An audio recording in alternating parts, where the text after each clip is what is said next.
wanna be with you. The indigo twilight of Harlem didn't feel like a celebration anymore. It felt like a bruise. The rusted dark green pickup truck idling at the curb was a jagged tooth in the mouth of the neighborhood. Marcus Thorne felt Elias's hand turn to ice within his own, a physical manifestation of a trauma he hadn't yet been invited to map. The man standing by the truck, Silas Vance, looked like an older, harder, weathered version of Elias. He had the same medium dark brown skin, but where Elias's glowed with the loud joy of the garden, Silas's was etched with the deep, bitter lines of a man who had spent his life fighting ghosts and losing.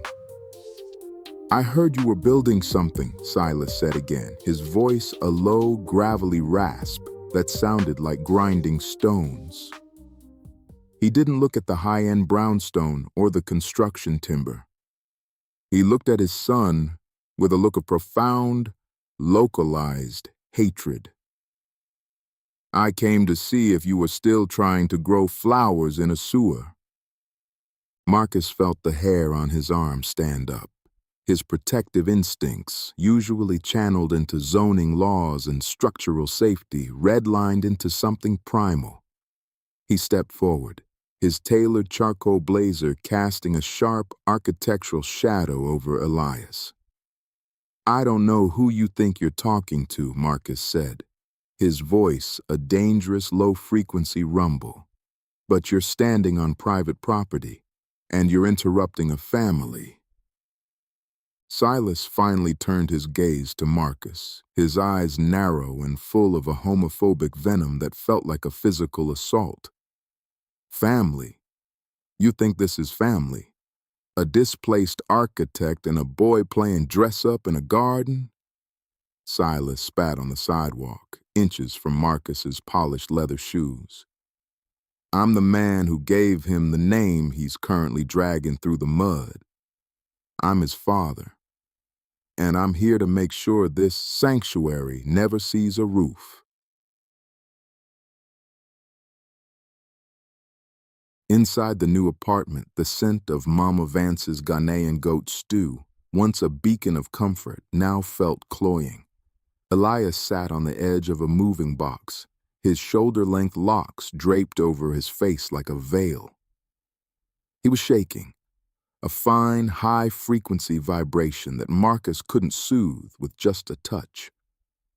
Marcus knelt before him, his signature ISO-E super scent, clinical, steady, and expensive, trying to provide a new atmosphere for Elias to breathe. "He hasn't spoken to me in 10 years, Elias whispered, his voice cracking. "The day I came out, he told me I was a rot in the family line. He told me that everything I touched would eventually wither." Elias looked up, his warm brown eyes swimming in tears. "Marcus, he's a contractor, a real one. Old school. He has ties to the unions, the city inspectors. He's not just an angry old man. He's a wrecking ball. He spent his life building this city, and he knows exactly how to tear it down." Marcus grabbed Elias's hands, rubbing warmth into his fingers. "He is one man, Elias. We have the community. I've built structures that survived hurricanes. I can build one that survives your father." But even as he spoke, Marcus felt a chill. Silas Vance hadn't arrived by accident. He had arrived with the precision of a calculated strike.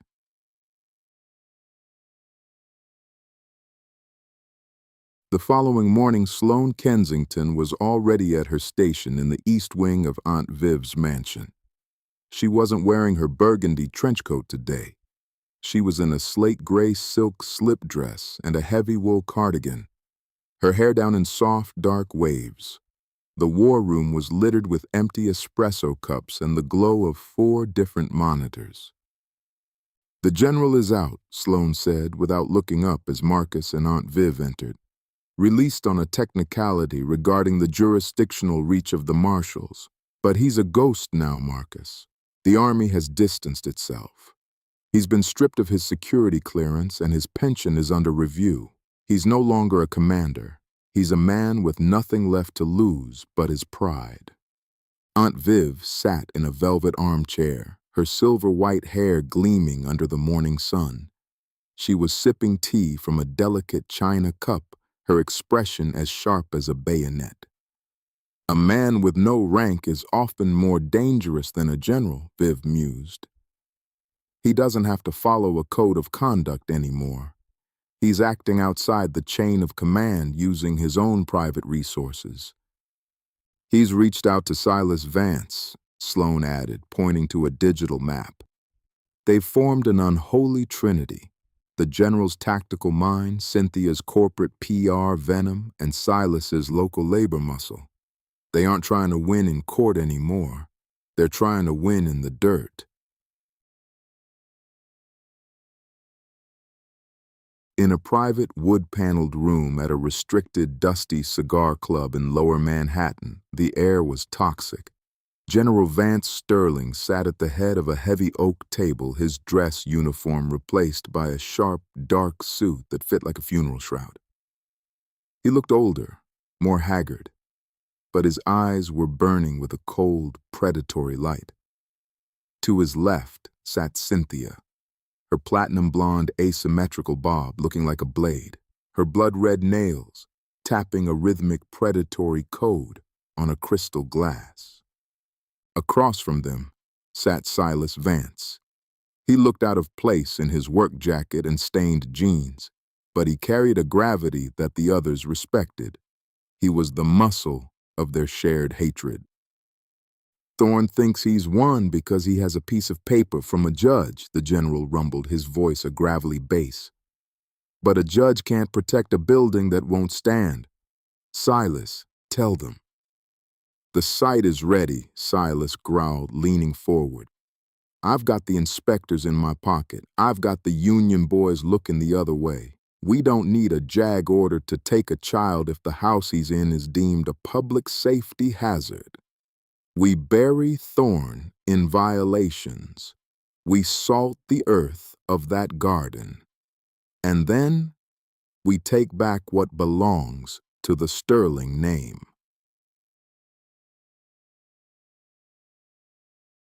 The first blow came 3 days later.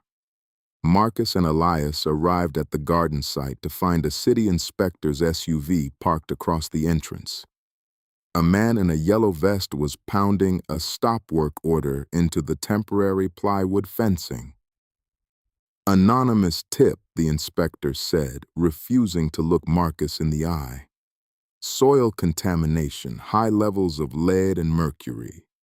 We have to halt all construction until a full environmental impact study is conducted. Could take 90 days, maybe 6 months. Elias looked at the garden, his face a mask of disbelief. I've been testing this soil for 3 years, Marcus. It's clean. We've been growing organic kale and peppers here. If there was lead, we would have known. It's not in the soil, Elias, Marcus said, his jaw clenching so hard it felt like it would shatter. He walked over to a pile of fresh topsoil that had been delivered the night before, Vance and Sons branding on the bags. He knelt, digging his fingers into the dark earth. He pulled out a handful and held it up to the sun. Tiny, glittering shards of metallic shavings and a strange, oily residue were mixed into the dirt. They salted the earth, Marcus whispered, his voice a low, terrifying rasp. Your father didn't just stop the project, he tried to poison the sanctuary. That night, the new apartment felt like a bunker. To combat the rising tide of despair, Elias had taken over the kitchen. He was making a fusion of their heritages, Southern-style oxtail braised in a rich, spicy peanut sauce, served over a bed of jollof rice.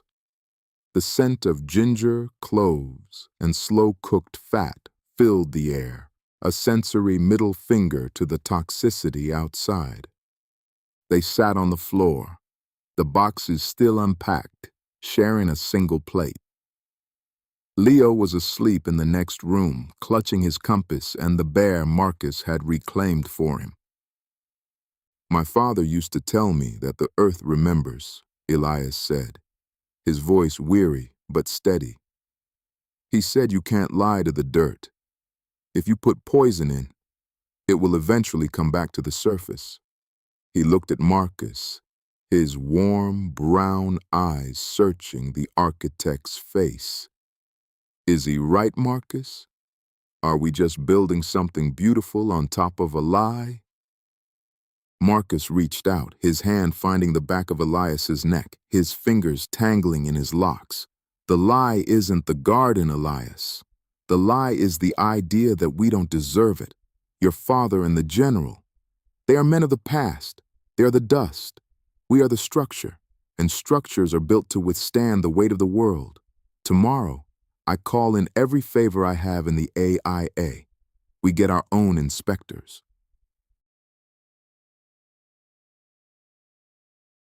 "I found the PR trail," Sloan announced the next morning. She looked like she hadn't slept, her eyes bright with a manic hunger. "Cynthia hasn't been in the office. She's been meeting with a reporter from the Post at a dive bar in Queens. A human interest story is about to drop. They're going to frame you as a corporate gentrifier who used a high-priced shark to steal a child from a war hero's grieving family." "They're coming for Leo again," Marcus said, the air in the room suddenly feeling very thin. "They're coming for all of us," Aunt Viv corrected, entering the room in a vibrant African wax print caftan of gold and indigo. "But they've made a tactical error. They think we're defending. They don't realize I've already bought the debt on Silas Vance's latest municipal project in the Bronx. If he wants to play with the dirt, we'll show him how deep it goes. Marcus, you need to go to the site. Don't hide. Be the architect. Let them see you standing on the rock." Elias couldn't stay away from the site. He went there at midnight, the streetlights of Harlem, casting long, distorted shadows across the mud. He sat on a pile of timber, the scent of rosemary oil on his skin, a small, private armor. He heard the crunch of gravel behind him. He didn't turn around. He knew the gait. He knew the rhythm of the heavy, labored breathing. "You always were a dreamer, Elias," Silas said, stepping into the pool of light. He looked older in the dark, more like a ghost than a man. "Thinking you could change the world with a shovel and a smile. Your mother encouraged that. She gave you that loud joy talk. She didn't tell you that joy is just a target for men who actually know how the world works." "Why are you doing this, Pop?" Elias asked, his voice remarkably steady. "You've spent 40 years building Harlem. Why destroy the only thing that's for the people who actually live here?"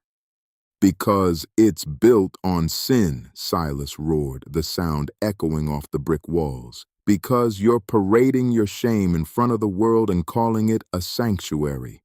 This isn't a center, Elias. It's a monument to the man you've become. And I won't have the Vance name on it. The general is right. You're a rot." "Then take the name off," Elias said, standing up. "But I'm not stopping. Marcus and we're the foundation now, and we're deeper than you."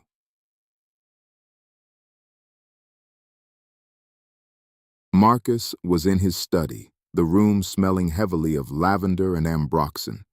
He was redesigning the center's foundation, adding a secondary layer of reinforced concrete that would act as a literal shield against any future accidental damage. He worked with a surgical precision, his movements a dance of lines and angles. Elias entered, carrying a bundle of dried sage and incense. "You're over-engineering again," he said softly, leaning against the desk. "I'm protecting us," Marcus countered, not looking up from his blueprints. "If I can't trust the soil, I have to trust the math. The general is rogue, Elias. He's not following the rules of engagement anymore. He's a man who has lost his command and is looking for someone to execute." "The math won't save your soul, Marcus," Elias said, lighting the sage. The blue smoke curled around Marcus's head, mixing with his expensive perfume.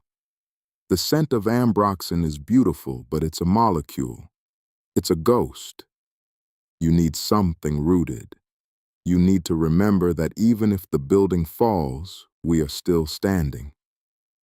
Marcus finally looked up, his deep-set dark eyes raw.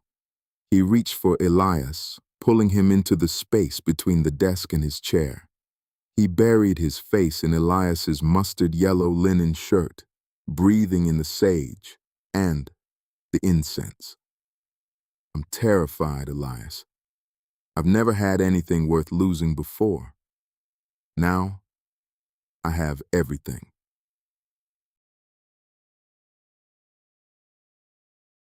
The Post article dropped at noon the following day. The headline was a jagged blade. "Blueprint for betrayal. Architect accused of custodial fraud in Harlem garden plot." The photo was a grainy telephoto shot of Marcus kneeling on the courthouse steps, looking like he was forcing Leo into the car.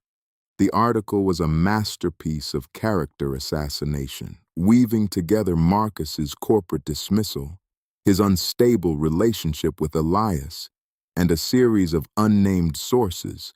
Cynthia, Marcus knew, claiming the JAG confession was coerced by Aunt Viv's money.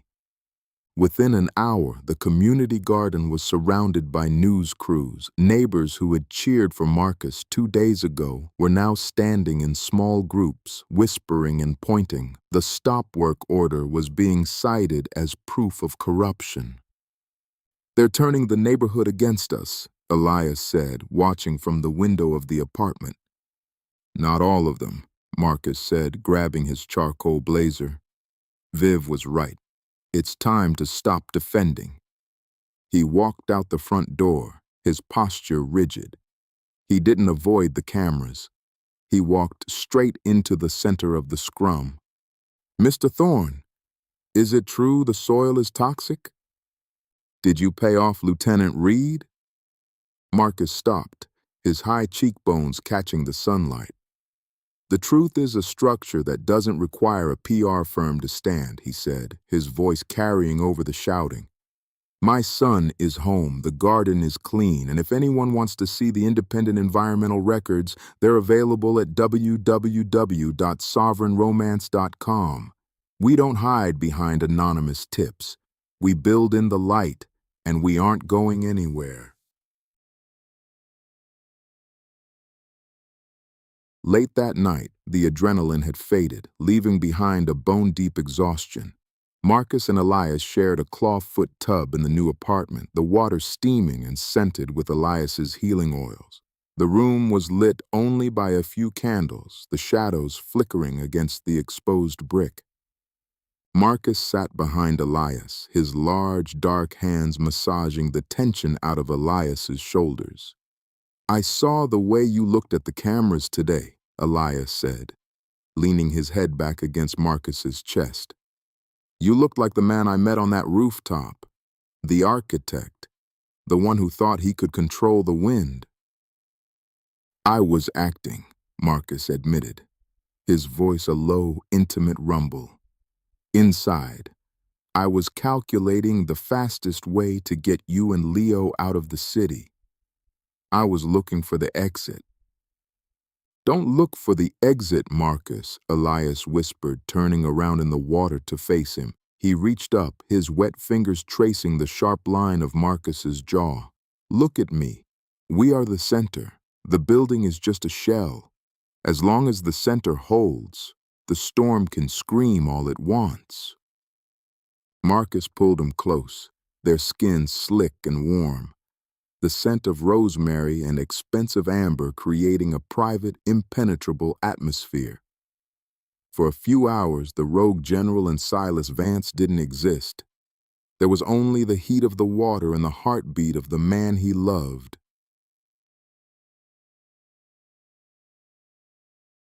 The next morning, Leo was sitting at the kitchen island, picking at a bowl of fruit. He looked up at Marcus with eyes that were too old for a 6-year-old. "Dad, is the general coming back?" Marcus stopped pouring his espresso. He sat down next to Leo, his hand resting on the boy's small shoulder. "He's a man who has forgotten how to be kind, Leo. He thinks that being strong means making other people afraid. But he doesn't have his soldiers anymore. He's just a man." "My other dad, Julian. He said the general was a hero," Leo whispered, clutching his brass compass. "Julian loved his father," Marcus said, his heart aching for the complexity of the boy's grief. "But heroes can make mistakes, and the general is making a very big one right now. But you don't have to worry. Elias and we're the walls of this house. Nothing is getting through us." Leo pulled the compass from his pocket. "It's pointing north, Dad. Is that where we are?"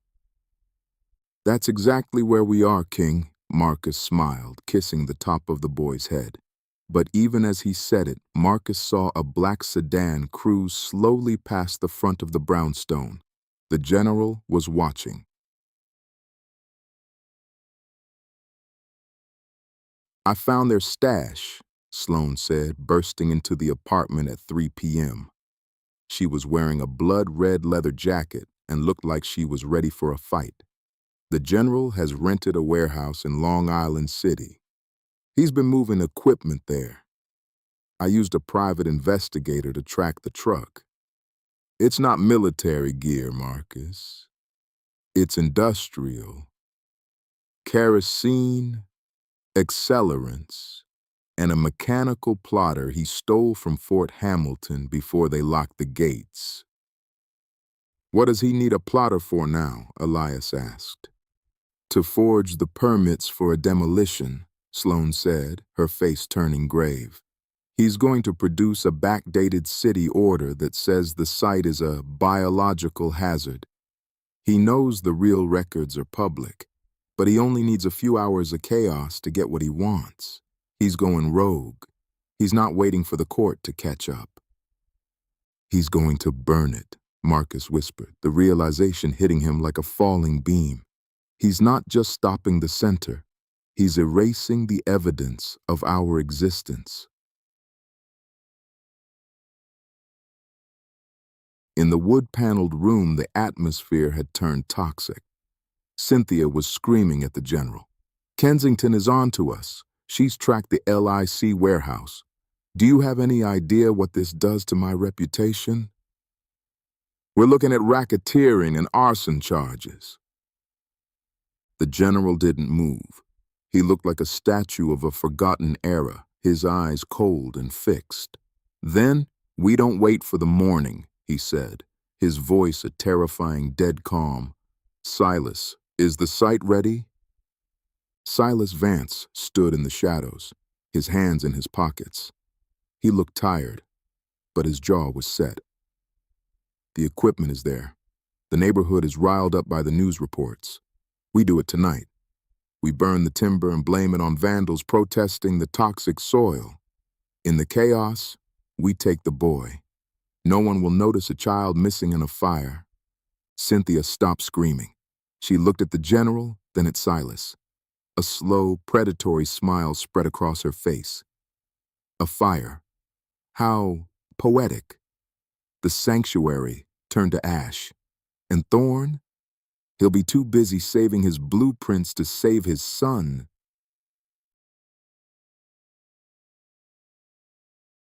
The community had gathered for a small, private, pre-groundbreaking ritual at the garden.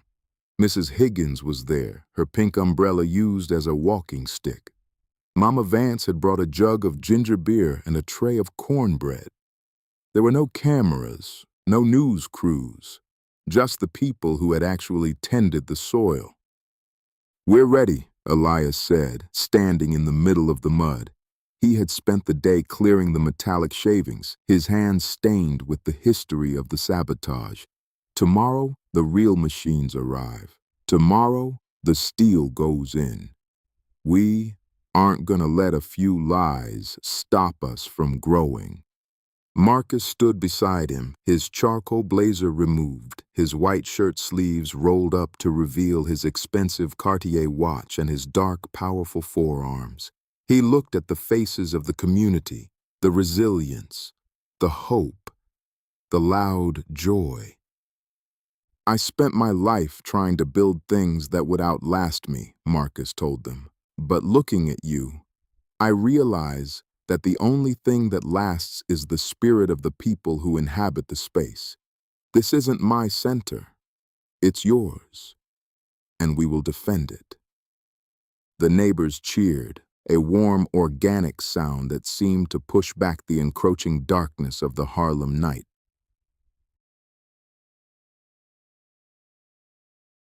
As the neighbors dispersed, Marcus felt a prickle of unease. He looked up at the roof of their brownstone. A silhouette was standing there, framed against the moon. It was gone in a second, but Marcus knew the shape. It was the rigid, unyielding posture of a man who had spent 40 years in a uniform. "Elias, take Leo inside," Marcus said, his voice dropping into a combat-ready tone. "What is it?" Elias asked, sensing the shift in the air. "Just go, now. Lock the doors. Call Sloan." Marcus walked toward the dark green pickup truck that was parked a block away. Silas Vance was leaning against the hood, a cigarette dangling from his lips. "Going somewhere, Thorne?" Silas asked, his voice full of a dark, jagged humor. "The game is over, Silas," Marcus said, stopping 10 feet away. "The general has nothing left. No rank, no soldiers, just a warehouse full of kerosene and a stolen plotter. You're going to jail for him. Is that the Vance legacy you want?"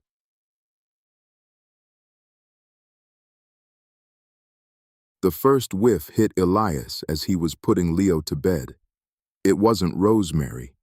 It wasn't oxtail. It was the sharp, pungent chemical scent of kerosene. "Marcus!" Elias screamed, running to the window. Down in the garden, a line of fire was racing across the timber. The salted soil mixed with the oily residue was acting as a massive accelerant. The shadows of 3 men were moving through the smoke, their faces masked. They weren't soldiers. They were Silas's crew, hired muscle for a rogue general's war. "Leo, stay in the closet. Don't come out until I tell you," Elias yelled, his heart hammering against his ribs. He ran out the front door, his mustard yellow linen shirt catching the light of the flames. He saw Marcus struggling with 2 of the masked men near the entrance. A third man, taller, broader, was heading toward the back of the brownstone. "Pop! Stop!" Elias roared, sprinting through the mud. The tall man stopped and turned. He pulled off his mask. It was Silas. He held a flare in one hand and a heavy, industrial-grade wrench in the other. "I told you, boy," Silas spat. "Dirt to dirt. You don't get to have this." Marcus managed to throw off his attackers, his charcoal blazer torn, his face smeared with soot. He saw Elias confronting his father in the middle of the burning garden. The heat was intense, the air filled with the popping of seasoned timber and the roar of the wind. "Let him go, Silas," Marcus yelled, running toward them. "Stay back, Thorne!" Silas roared, raising the wrench. "This is a family matter. He's my son." Suddenly, a second car pulled up, the sleek black sedan. The general stepped out. He was alone, save for one man, a former orderly who looked more like a thug than a soldier. The general held a small silver pistol. He didn't look like a hero anymore. He looked like a man who had finally embraced the madness. "The boy, Silas," the general commanded, his voice cutting through the roar of the fire. "Where is the boy? I am taking him to a place where Thorn can never find him." "No!" Elias screamed, lunging for his father to get to the general. The garden was a hellscape of orange and black. The neighbors were starting to spill out of their houses, screaming and calling for the fire department. In the center of the chaos, Marcus, Elias, Silas, and the general were locked in a desperate four-way struggle. Marcus caught the general's arm as he headed for the brownstone stairs. "You aren't touching him!" Marcus roared, throwing a punch that landed with the force of a falling beam. Silas tackled Marcus from the side, the two men crashing into a pile of burning timber. Elias tried to pull his father off, but the general's thug grabbed him, pinning his arms behind his back. "Dad, please, look at the house!" Elias cried out, his locks singed by the heat. The general stood over them, his face illuminated by the flames, looking like a demonic version of the Sterling Man. He aimed the pistol at Marcus, who was pinned under Silas. "This ends now," the general said, his voice a cold, final judgment. "The Sterling legacy will not be dictated by civilians or deviants." The siren of the first fire truck began to wail in the distance, a high, thin sound of approaching hope. But inside the garden, time seemed to slow down. Silas looked at the general, then at his son, then at Marcus. He looked at the second-story window of the brownstone, where Leo's small face was visible, wide with terror, the boy clutching his bear. "Wait," Silas said, his voice cracking, the wrecking ball of his hatred finally hitting a structural support. "The boy, he's in the line of fire." "Out of the way, Silas," the general snapped, his finger tightening on the trigger as Marcus lunged forward from the mud. Elias twisted violently in the thug's grip. Silas stepped between the general and Marcus. Marcus reached for the gun. A single sharp crack echoed through the garden, louder than the fire, louder than the sirens. It was the sound of a structural failure. The final devastating break in the foundation. A body hit the mud with a sickening thud.